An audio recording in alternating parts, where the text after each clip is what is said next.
guess it would have been probably about 10, 12 years ago. Um, I was I was working at day.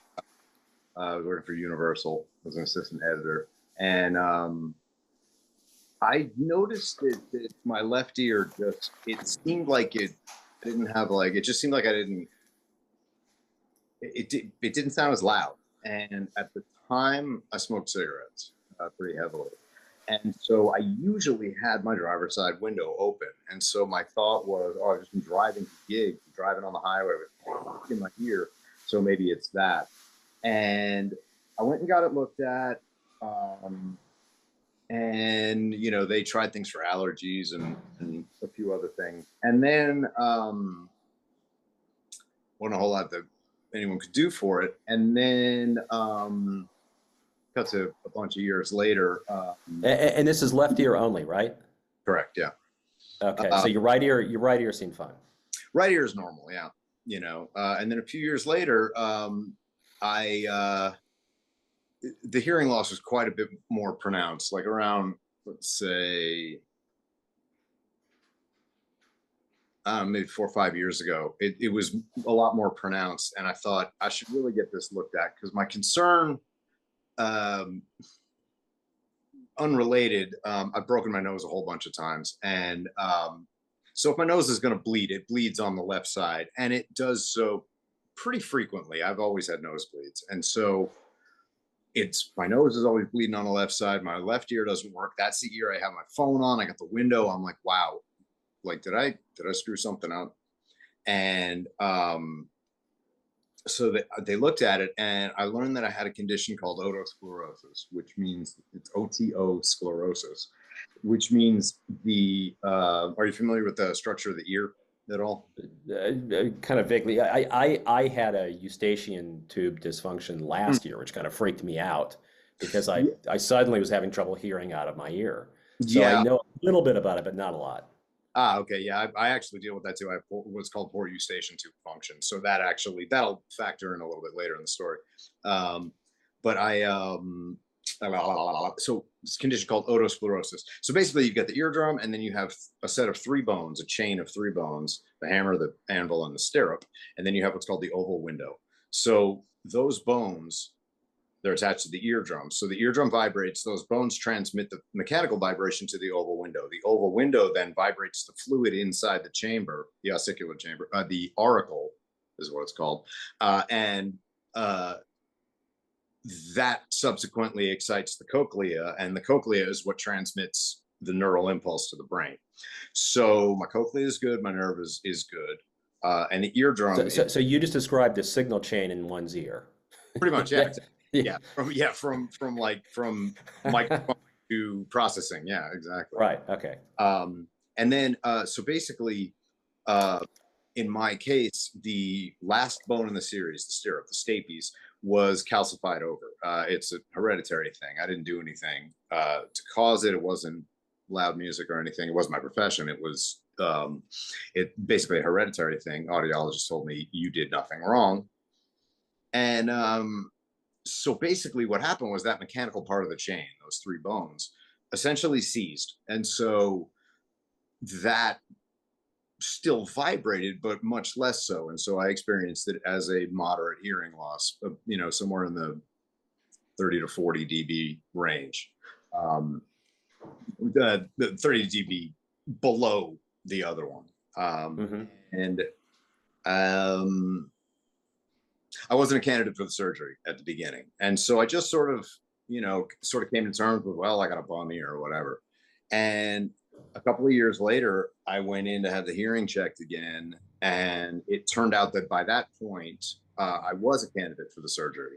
The calcification has to advance to a certain point before you're a candidate.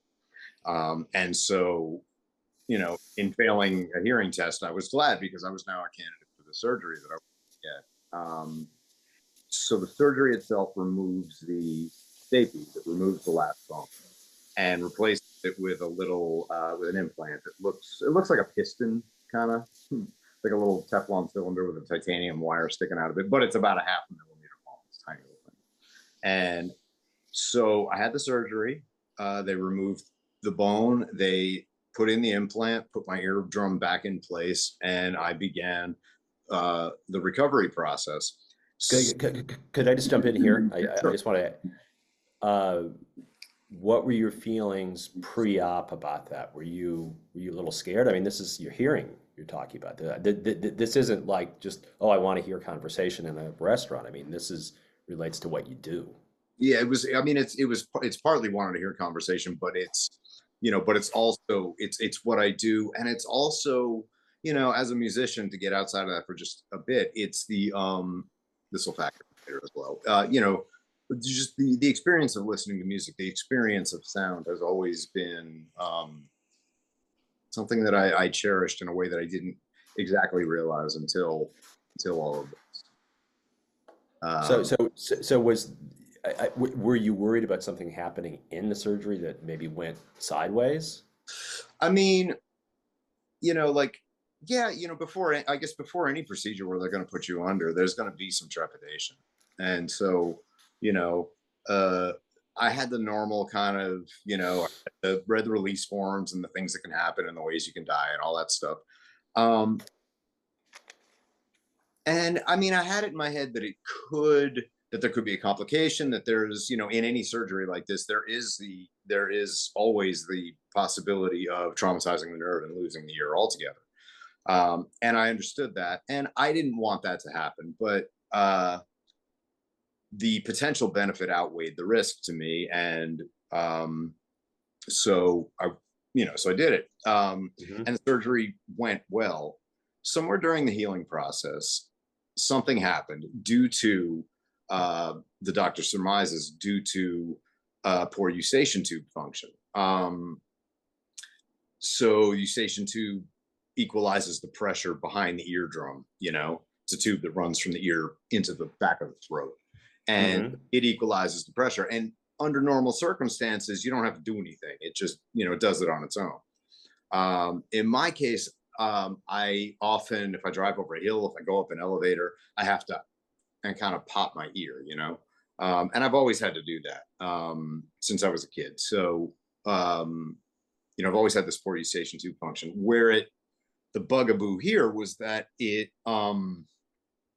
because of that, at some point there was a pressure differential that couldn't equalize, and it resulted in the eardrum retracting.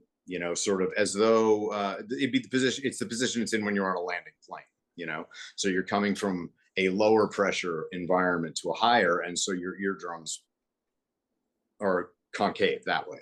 And Hmm. so it pulled way back because the the way they get in there, they incise around the eardrum and lift it up like a flap, and that incision had not healed yet, and so that pressure differential caused the eardrum to retract in a much too far, and it ended up impinging the implant that was in there. Um, How are you experiencing this physically? Were you noticing like it seems like something's wrong here?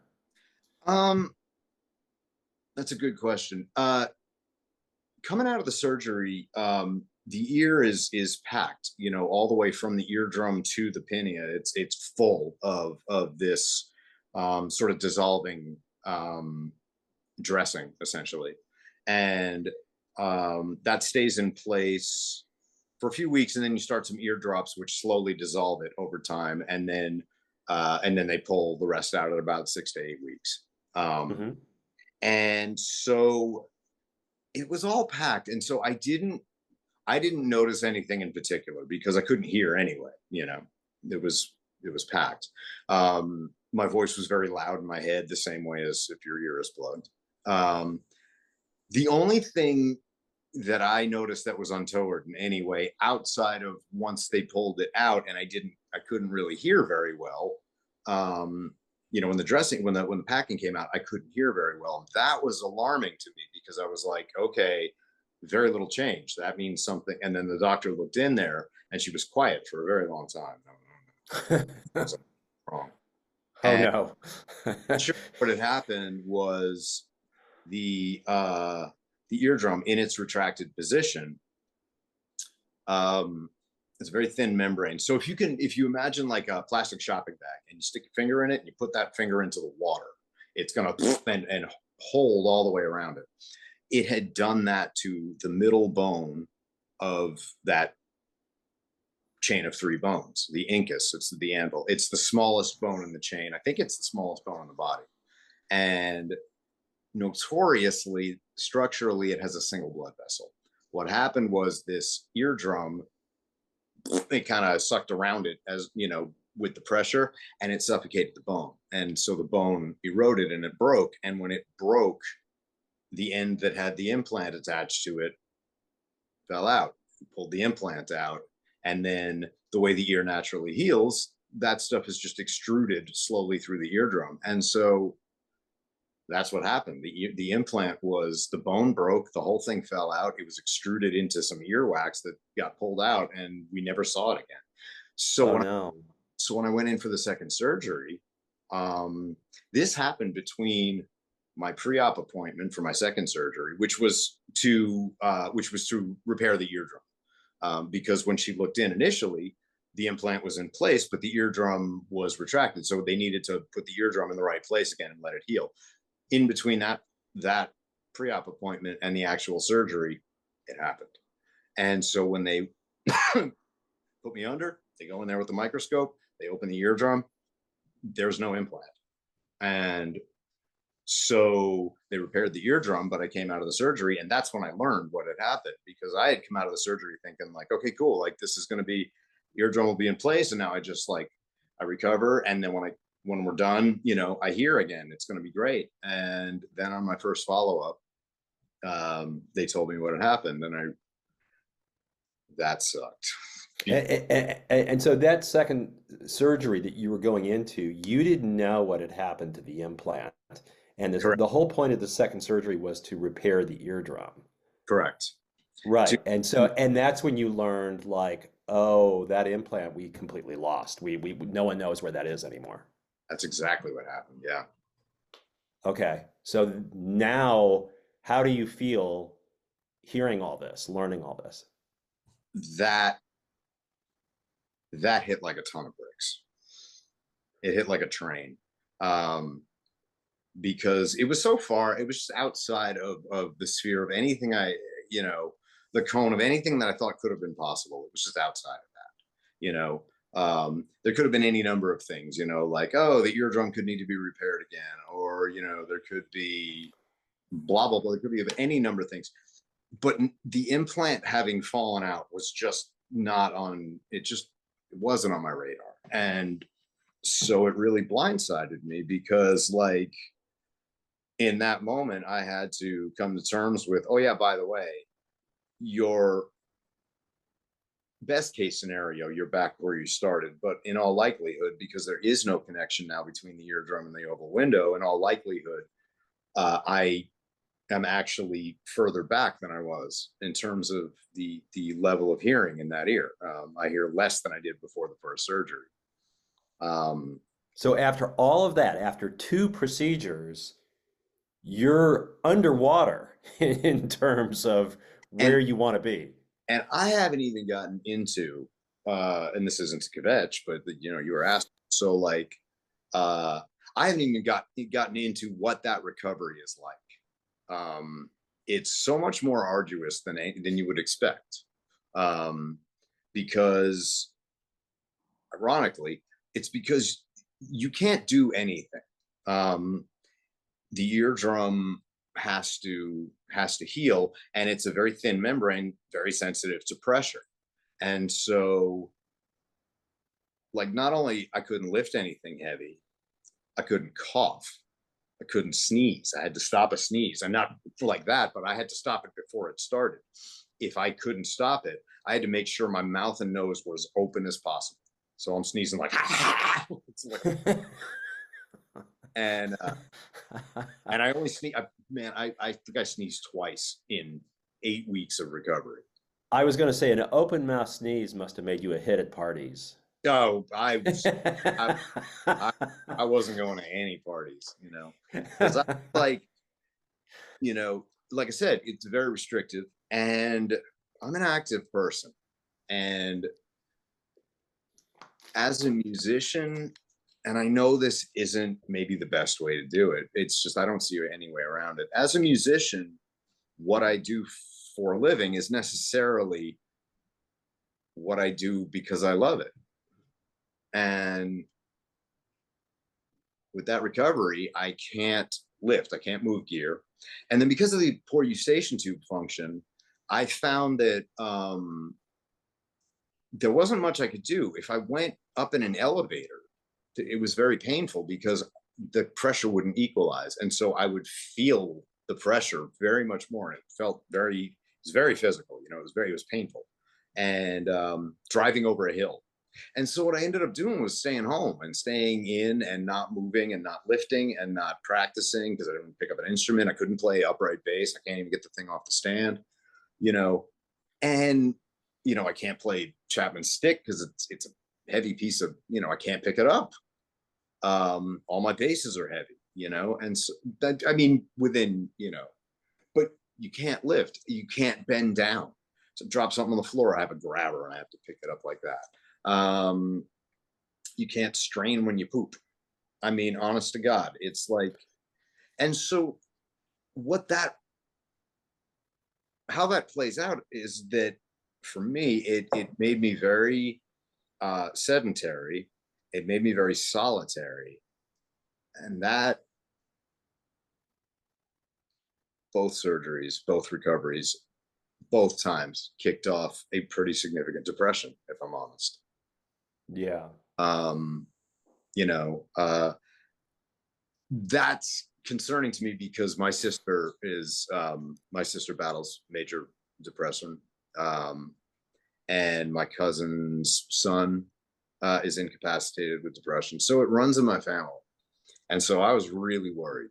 I was really, really concerned because I was like, you know, I've had to go to New York. My sister lives in Brooklyn. I've had to go to New York a few times to like put her in the hospital and clean up her apartment, you know, like, So you were worried about it like entering a depressive spiral.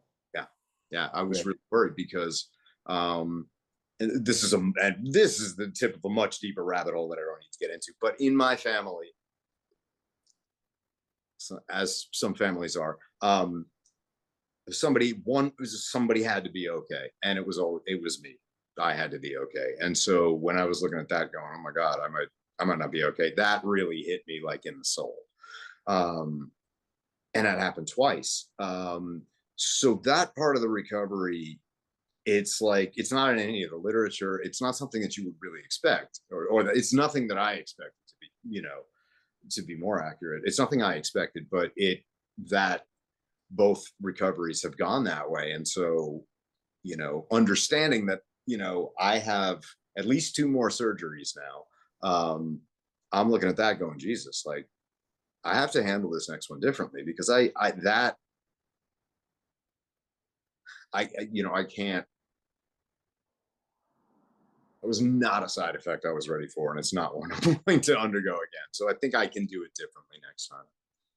So when was the second procedure? When was that? That would have been in September of last year, early September. So the first one was like it was March 18th. I remember that because I'd been on an awesome cruise gig like right before that. I was playing on Cruise to the Edge, the Prague cruise with Rio Oh, Spock's beard. cool. Wicked fun. So when I got off that boat, Okay, so that was almost exactly a year ago. oh my God, almost to the day. Yeah. Yeah, because we're at March 12th, and you said March It 8, was March 18th. March 18th. Okay, so yeah, I mean we're within a week of exactly a year. Yeah. Uh, That's, yeah. Wow. That's crazy because like this would have been last year. This would have been the last few days of, you know, of essentially a nearly 50-year normal that changed very much, mhm. you know. And Uh, then in the September you had procedure number two. yeah, that was September, I want to say 4th or 5th. It was the beginning of the month. And yeah. And then the idea there was every time I have one of these surgeries, I have a flight restriction. So most of my work is fly dates, and so it keeps me from working, which sucks. But also, Jermaine, is that November is Thanksgiving. My family, since before I was born, gets together every year on Thanksgiving, and I didn't want to miss it, so I had to schedule it, so that my flight restriction uh, expired before I had to fly for Thanksgiving. So, and incidentally, that's how this next surgery, which is going to be a graft, that's how this next surgery got scheduled early September. And I don't have a date yet, but it could be a year. It'll be right around a year to the So you think it's going to come up in September? day. I spoke with the doctor, and we discussed a few different scheduling windows. But because of the flight restriction, there was one in May, but that would have precluded a different trip that I'm taking. There was one in July, but my daughter is graduating college, and I have to fly for that. And so September was like end of the summer. Hopefully I'm back from whatever gigs I'm doing, hopefully it doesn't scuttle anything on that end. Well, I want to ask you, Ben. Mhm. So after procedure number two, and you get the bad news about what happened to that implant, Mhm. what did your doctor say? I'm not like, what was her treatment plan for going forward? And you said two surgeries at least are upcoming. Yeah. So So so what she so so what's the overall plan here? basically at the point in the story that you're asking about, she told me that in looking in the ear, that the results of the second surgery in terms of the eardrum repair were successful. So the eardrum was repaired; it was in place, and at the 8 week follow, 6 8 week follow up, whatever it was, when she looked at it, she said, "Okay, the eardrum is healed." What she saw was an opening, and she described it at the top of the canal. I haven't seen it, but I'm assuming in the 10 to 2 range somewhere, or 10 to 2 o'clock. Um, she said there's a perforation there. There's a hole, an opening, and so at that pardon me, at that point she wanted to see if it healed on its own. And so the last 3 months I've been sort of um, just taking the normal care of it that I take, which is to say I can't get it wet, so I got to put a plug in the shower. I can't go swimming. Outside of that, it's, uh, that's pretty much it. Outside of that, it just doesn't really work that well. And And your hearing in that ear is where? I haven't had it checked yet, but um, anecdotally, it's worse than it was. It was, I want to say, so there's gradations of or categories essentially of hearing loss. Like, 0 to 10 is whatever's got a slight, and then there's something, and then moderate, and then moderate, severe, severe, and profound. And so mine was in the moderate. It was sort of skirting the moderate to moderate severe, which translated to, if I remember correctly, somewhere between 30 and 40 dB, or 40 and 50 dB. Somewhere it was in that range. Um, Depending on frequency, but because it's a mechanical thing, it wasn't showing any kind of weird curve due to like nerve impulse. It was mechanical, like this doesn't work. It's a very Mm. flat line, as opposed to like what it normally looks like, where you have some drop off the high end, you have some humps in the intelligibility range in the 1K, or you have some sort of natural. There's a natural curve to it. It's not a flat response. And so, where was I going with that? Right. So, um, I lost my train of.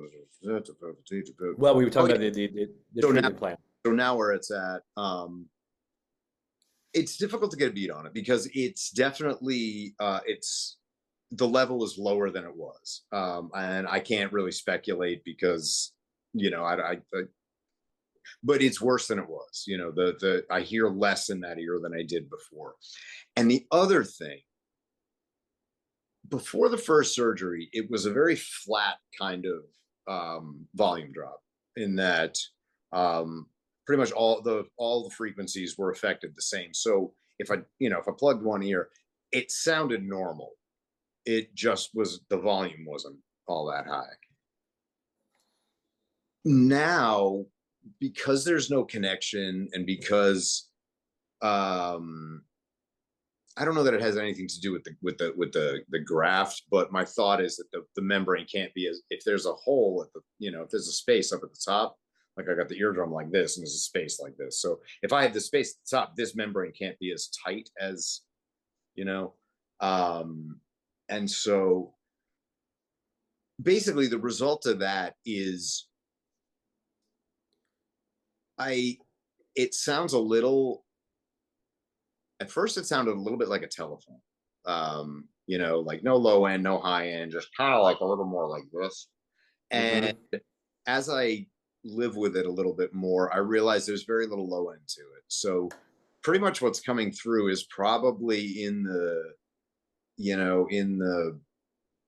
1 to 2.5 range, maybe, if I'm guessing, because or maybe no, actually it's probably in the 2 to 3 range, because it's more just I can hear that kind of stuff. If I have like an earbud in and somebody goes by on a skateboard, like I can hear, but if somebody comes up and speaks into it, I don't hear anything. In a club, if I have an earplug in, if I'm at a gig or something and someone talks to the wrong ear, enough of my skull vibrates that I can usually hear it, unless it's this long detailed story and then I gotta flip my head around and and do that kind of thing, point the right ear at them. Wow, that frequency response you're describing is not great for a bass player. And here's the other interesting thing about that. So like I said, I can hear bone conduction, so I can hear my own voice. And likewise, anything that comes in via bone conduction, I can hear that. And so at the beginning, and I've learned to figure this out now, but at the beginning, what was going on was I had Katya Reicherman hit me up to play bass on one of her tunes and record at my house. So I was home and I was laid up with recovering, and I think this was this was after the first surgery. And she had a tune she wanted me to cut a bass track on it, and it happened to be a fretless track. And I was like, cool, yeah, totally can do. And so in headphones, I'm playing, and I'm getting, and this was weird, I'm getting the note in this ear. And I would pull that earphone off, and just what was coming through this side, through the bone conduction, same note, sounded almost a half step sharp. Oh no. Yeah. And I got to play. And I'm like, oh my God, I'm getting paid. Like, I have to do this. And my ears are out of tune with each other. Like, what the fuck am I going to do? I figured it out. I panned everything over to the right. I pulled the other ear cup off my, off my ear. Had nothing coming through it, so I wasn't getting anything through this side, and I was able to get through the tune. But the right side was correctly tuned. Right, and so in thinking about that, what I realized was the speed of sound is dependent on the density of the medium through which it's traveling, and so all of my ear is trained to recognize pitch as translated through air. air is a particular density. It's going to sound different underwater. It's also going to sound different through bone. Right. And so I was like, oh, this is fucking physics. Like, there's nothing I can do about this. And so what was going on, I realized, was when I had it in both ears, when the pitch was different, my brain would average out the pitch and would always have it sound a little sharp or a little flat, you know, because it's averaging two notes together. And so I would then perceive the midpoint, which, if I'm hearing sharp, is going to be a little sharp. And so everything was like weird. And then and the other thing. So your brain wants harmony. The brain wants to basically to have what's coming in both ears make sense. And so when it's and dissonance doesn't make sense to the brain, or that kind of dissonance. Because at that point, what I'm trying to discern is absolute pitch, you know, not necessarily, you know, it's absolute pitch. It's not necessarily relative, because it's, you know, I know the key is whatever. I know the tune is an E flat and I need an E flat, you know, and at 440, that's this many cycles, whatever. And so I learned to basically kind of ignore the pitch information that I get from here. I can't like elaborate in words how to actually do that. It's just more of a perceptual thing where I just sort of, I get my pitch information from my right ear. Because if I use both ears, it gets really weird. The other thing that happens once in a while is, you'll appreciate this, you know, like, oh, you're playing an E. Oh, hey, can we do this one in E flat? And so you move down to E flat on a 5 or something like that. But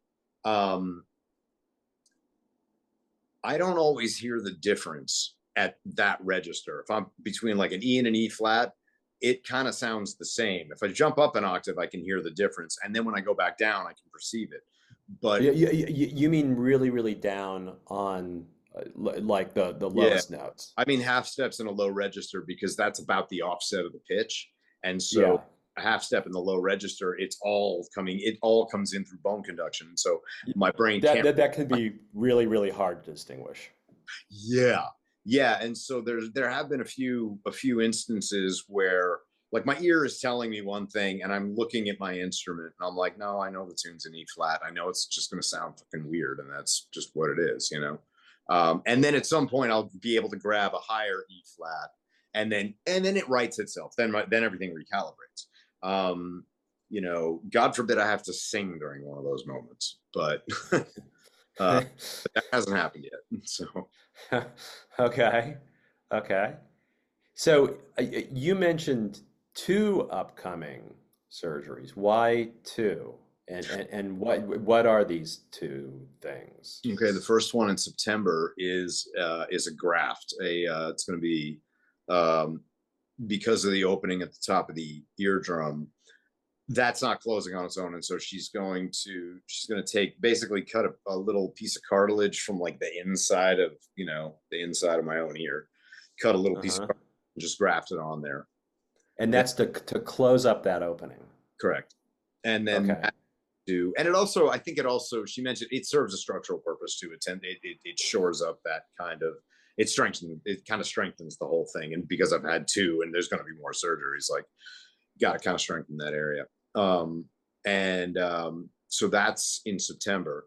Then that has to heal, and that has to heal for 6 months. And then once that's satisfactorily healed, everything's in place, then we start talking about real, like meaningful hearing restoration, which would essentially be a variant on the procedure I've already had.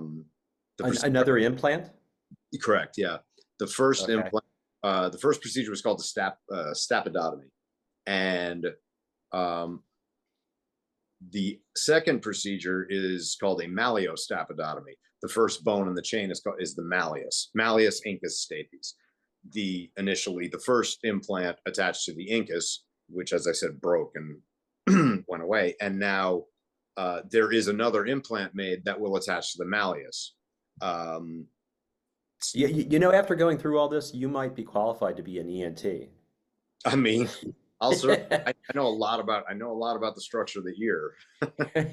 I know a lot about how the ear works now. Yeah. Yeah, I was a okay. biologist in college, so it's all kind of fascinating to me. Okay. So that would be the second of these two upcoming procedures. Mm, And so we have a graft first and then another implant to correct. try to basically retrace the steps of procedure one that Yeah, went. it would essentially be a like a variation on the first procedure, which had the first procedure healed, had there not been complications in the healing, um,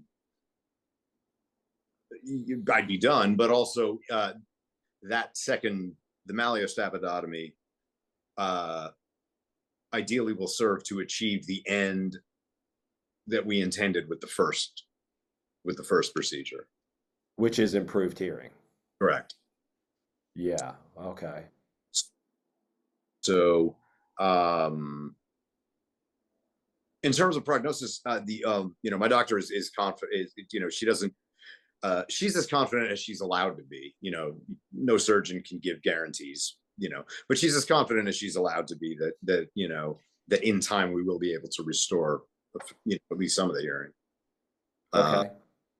So that gives me hope. I would like it to happen sooner, but What are we talking? Because you're going to need in this upcoming September procedure, you're going to need recovery time from that. So what are we talking about for the second of these upcoming procedures? Like, what's the timeline?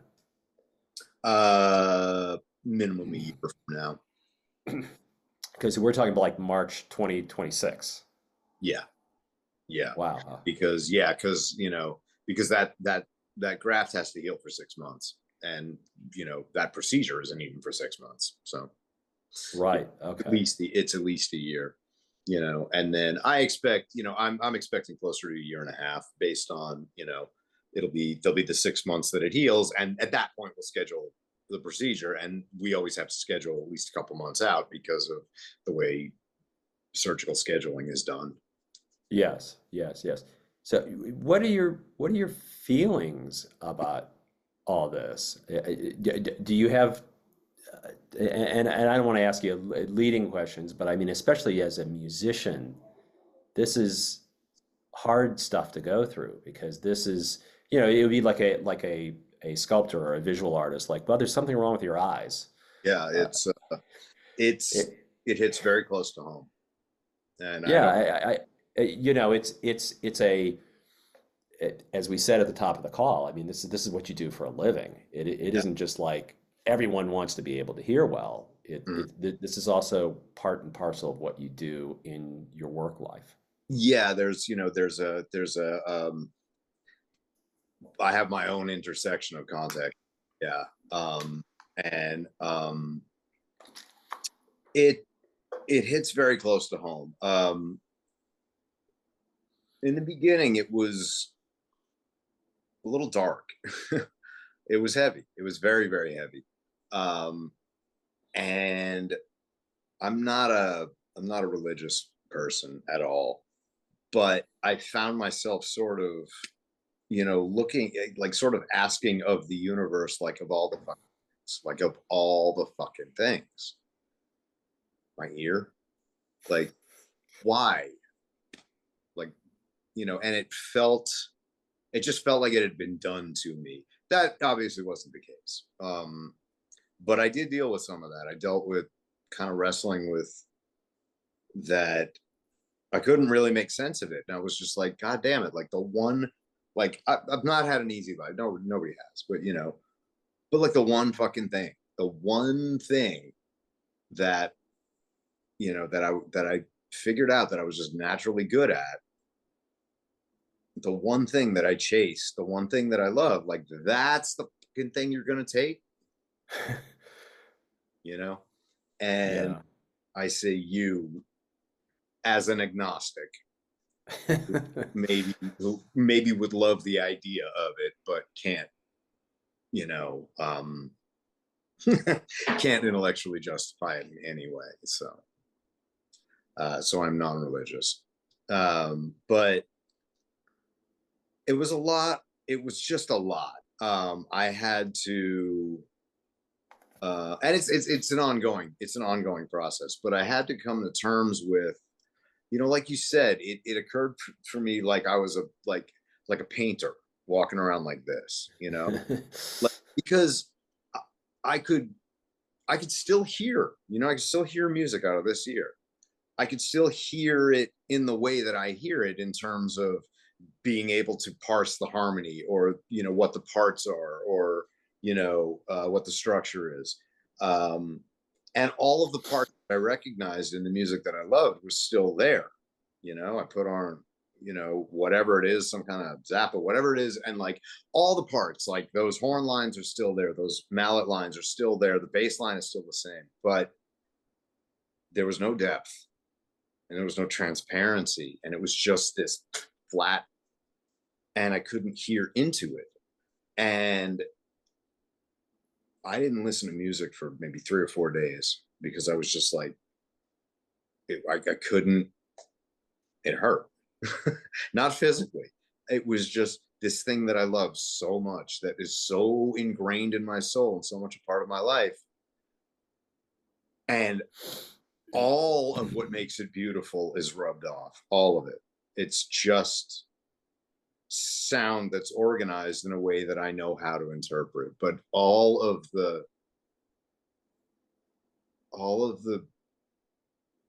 the depth, all of the beauty, all of the transparency and the translucency, all of the layers and the way you was all gone. I mean, it just fucking broke my heart, actually. Is it still all gone? Yeah. I've, So you're still, when you listen to music now, you're not capturing the richness that you were experiencing before.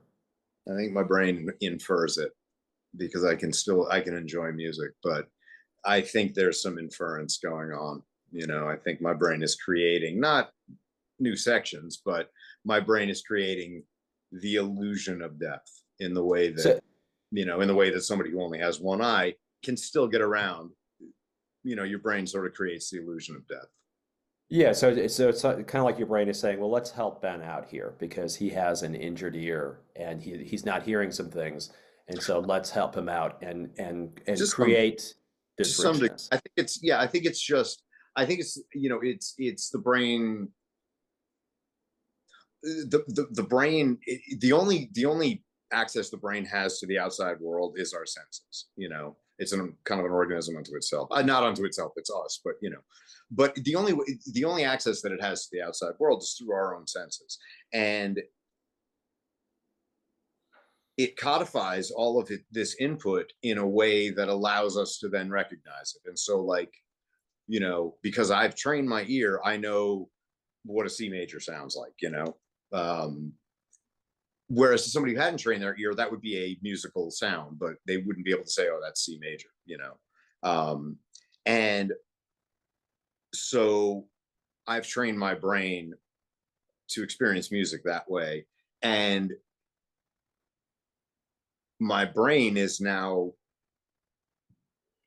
my brain understands that I don't have the use of this ear, and so it is sort of inferring not a left channel, but it's inferring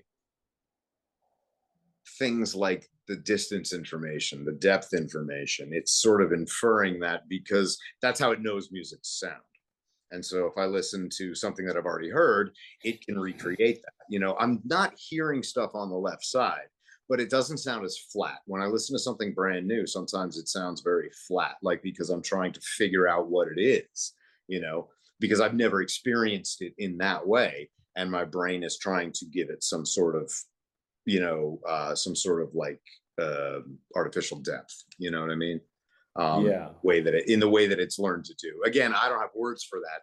That's part of my internal, just the neural processing. But but I would say that's what's going on. It's my brain expects a certain thing, it's not getting it, so it's inferring what it's missing. I see. I see. Um, I want to I want to be sure we have time to talk about the ADHD. Oh, sure. So, because you mentioned that on Facebook, tell me about that, and Um, especially in terms of music and what you do, yeah, how has that impacted? there is a salient overlap, actually. That so I was diagnosed with ADHD over pandemic. Um, I I had always my daughter, when she was, oh, how old was she? She was in preschool. We were on some behavioral stuff with her, and so we brought her to the doctor, and the doctor surmised that she might have ADHD. And so I read very extensively at that point. I wanted to know what was going on with her. And what I kept coming to was, this doesn't describe her as much as it describes me. Yeah, yeah. And there is sort of like, there is the danger that, like, if you read about a syndrome, you can find those symptoms in yourself. That's the med school dilemma, right? Right, exactly. All Med research. students, they read about all these diseases, like, oh my God, I have cancer. Right, all research is me search, they say. uh, and and so but I kept seeing myself in it. And um for a lot of very deep seated reasons. Like I said, there's a deep family rabbit hole there. But whenever I had brought that up growing up, I got shut down immediately. No, there's nothing wrong with you, fine. Because I think my parents were dealing with a lot more. And like I said, somebody had to be okay, so it was me. And so I just, over the years, I kind of just,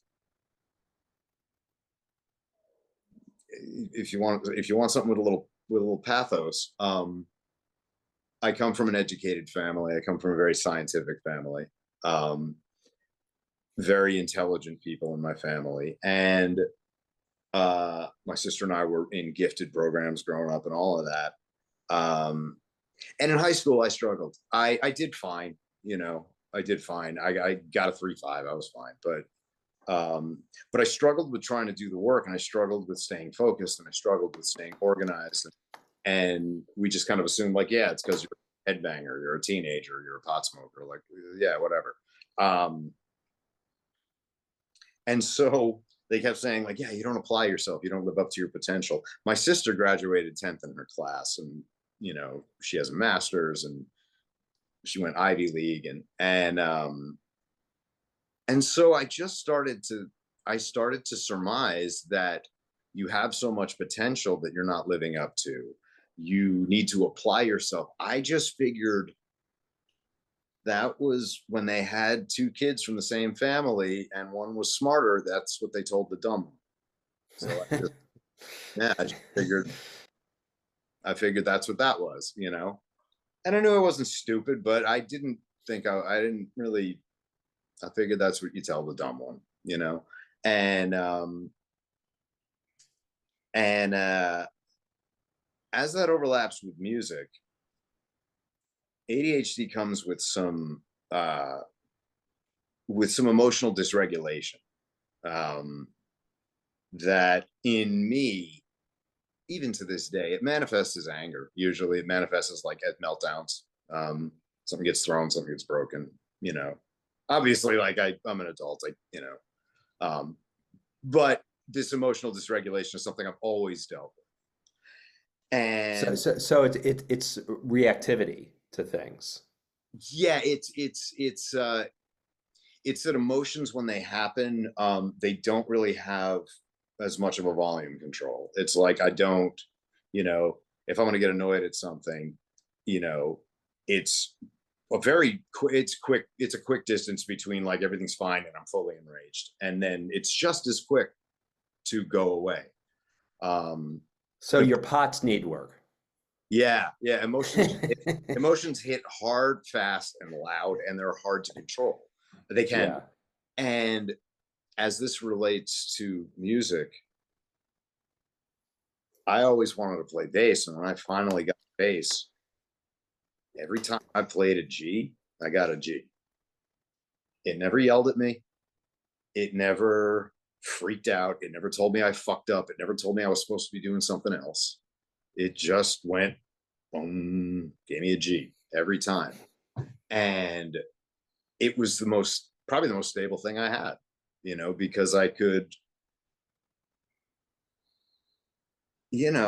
I dealt with what I dealt with at home. I dealt with what I dealt with at school.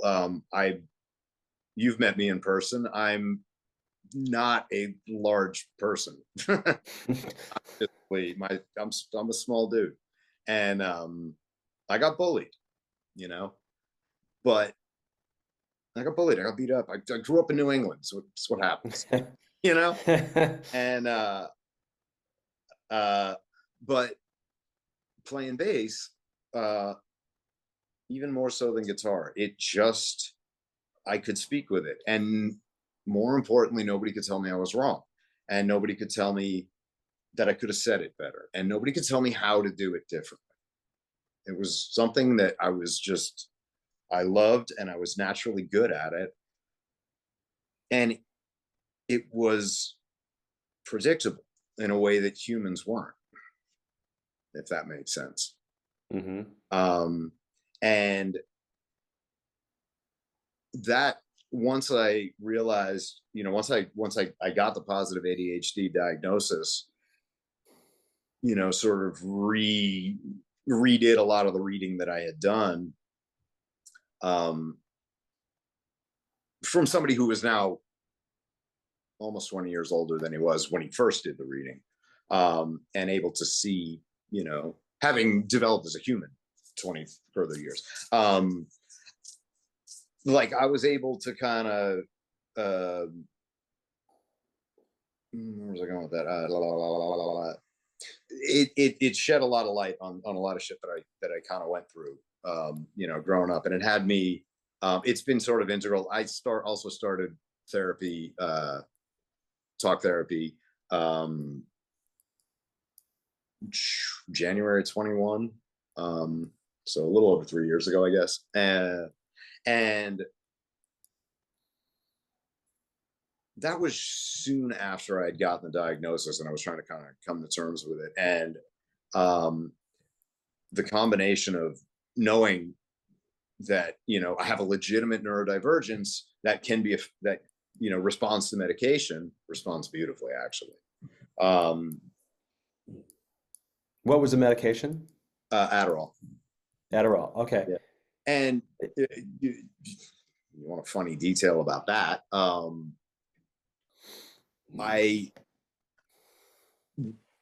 Because of my reading that I had done when we were trying to figure, my daughter ended up being on the spectrum, by the way. It was not ADHD.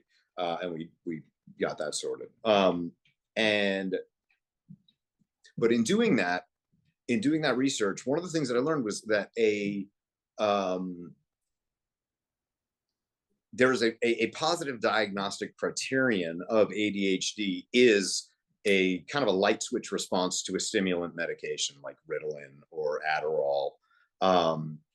And so I knew that from the reading that I had done.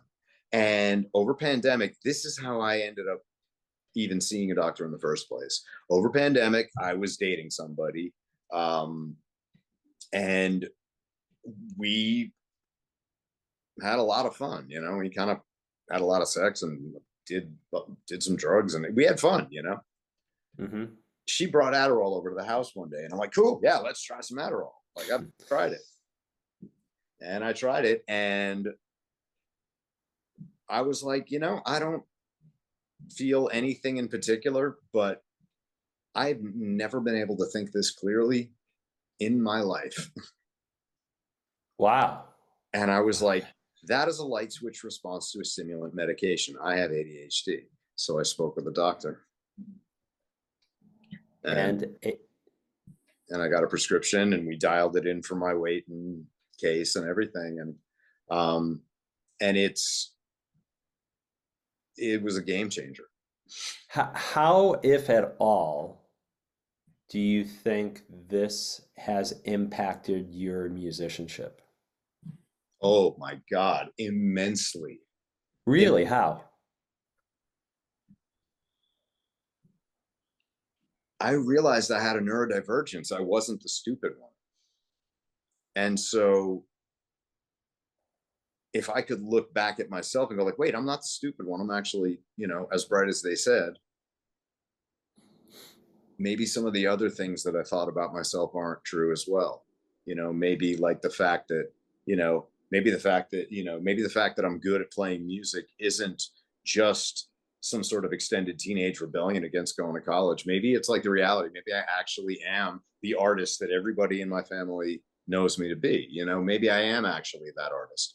Maybe, maybe like my path isn't an aberration and isn't a deviation as much as it is I'm neurodivergent. This is the path that I'm supposed to be on, not in a predestined sort of way, but like I watched, like my parents, they grew up, went through high school, they went to college, got their degrees, got their jobs, did the thing. My sister did that. My cousins did that. I did something totally different. To me, it always occurred as aberrant and deviant. And in understanding that I am in fact legitimately neurodivergent in a way that they aren't. It gave a lot of validity to my lifestyle, because I'd sort of lensed it through the neurotypical, and I'd sort of lensed it as like, you know, I'm always going to be fucked up, but I can minimize that, you know, and that is predicated on the fact that what I'm doing is fucked up. Whereas if I am actually an artist, if I am neurodivergent, I have ADHD, I have figured out how to make my life work for me. The fact that my path looks different isn't deviant or aberrant at all. It's actually a full expression of my art, of my artistry. I created something that nobody had done before because that was the only way I could figure out how to do it. And getting the ADHD diagnosis allowed me to grant that validity. So that's what it did for me.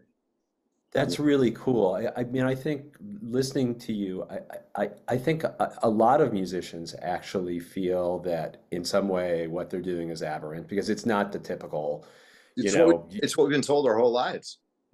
My dad used to tell this joke. What's the difference between a musician and a large pizza? what's that? Large pizza might actually feed a family.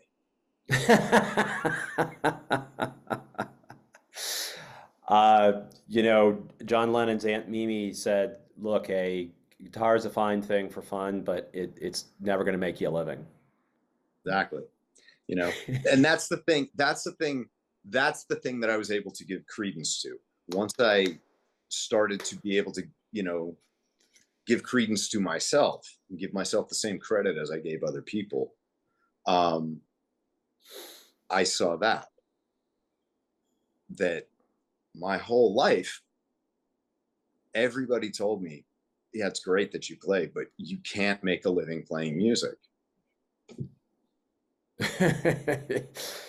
Like, Yeah. I did what they said I could. I did what they said couldn't be done.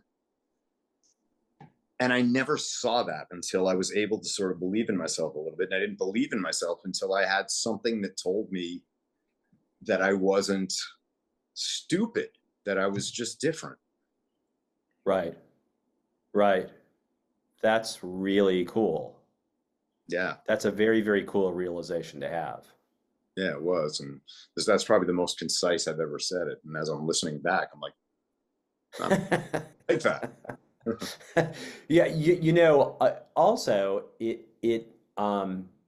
in many ways you're fortunate that you had that realization before you had this issue with your ear. Yeah. Yeah. Because I'm thinking that if you had not had that realization, getting this diagnosis might have been even tougher than it already I was. might have taken it as the universe saying, like, kid, just give it up. Yeah. And instead, you had a gift that arrived before this very hard process with the ear. Yeah, and isn't it, and that a thing that's resonating fairly loud for me right now is the idea that, like, that, like, wow, I looked in and found something that was broken, and something that I looked in and found something broken, and it turns out that that was the thing that made me not broken but unique. You know, Yeah. I guess I hadn't seen that until I'm just sort of running my mouth now. Tell me what's going to happen up until September when you have another procedure. What are your plans? Uh, Other than playing Zappa. yeah, I mean, just playing, just staying as busy as I can because I got to pay the rent. Um, and staying as active as I can, in terms of fitness and things like that. I used to have this running joke with an ex girlfriend. We would send this little it was a GIF of a little puppy just running, like running as hard as it could, because even before I was this was even before I was diagnosed. Because even then, she realized, she's like, if you don't get out of the house and run, you're like a puppy. She's like, if you don't get out of the house and run around, you are impossible to deal with. And she's like, you're like a puppy that way. So anytime I was out, like, hiking or going to the gym or anything, I just sent, I would just send her the puppy. So I'm going to stay as active as I can because I know that makes me feel better. Part of the depression that happened during those recoveries was just being sedentary. You know, if I don't move around, I'm just one of those. I'm wired that way. Like, if I don't move around, if I don't get sweaty, if I don't get out of breath, like, and it's not that I like being sweaty and out of breath. It's just, if I don't, like, go out and walk, do a hike, go to the gym, whatever, at night, I'm just like, I'm like, I call it molecules. I'm just bouncing off the walls. I'm like a molecule. Yeah, and you were describing those physical restrictions that you had Mm, after your procedures where you couldn't bend over, couldn't lift anything heavy. You really right. couldn't lift anything. Right. And so what I'd like to do is make sure that when I have that surgery, I'm in a place with physical fitness. I'm at a place, I want to be at a place where, I can take a little bit of a break and not lose so much of it. There Both recoveries had minor complications that required uh, a course of prednisone, and prednisone screws through their appetite, screws through their metabolism, and I put on weight, which I hated, absolutely hated. I was very proud of where I had gotten in terms of my weight, fitness, and yeah, starting with the first surgery and then prednisone during that recovery. I put on some weight. I tried to get it back off. I had the second surgery, another complication, more prednisone. Then next thing I knew, I had put on 25 pounds. And I was like, oh my God, I'm not a big guy. It shows up. So I've been working to get that off. But I would like to, you know, before the next surgery, is just basically stay as busy as possible, and not to be busy, but to be playing music, to be, I got this new piece of gear recently. I got a quad cortex and I'm learning how to use it. But in doing so, it has me playing all of the instruments that I play: bass, guitar, Chapman stick, upright, electric upright, because I have to build patches for all of them. And in doing so, I'm realizing how good that feels and how it impacts the rest of my playing, and time spent playing stick makes bass easier, time spent playing upright makes piano easier, like it all, you know and so I think the best thing that I can do, and what I would really like to do, is just I don't know how you voted, but the world's a dumpster fire, and I can't do anything about it. The only thing I can do is make sure that my brain, my spirit, my body are in the best condition possible, because I have no idea what's going to happen.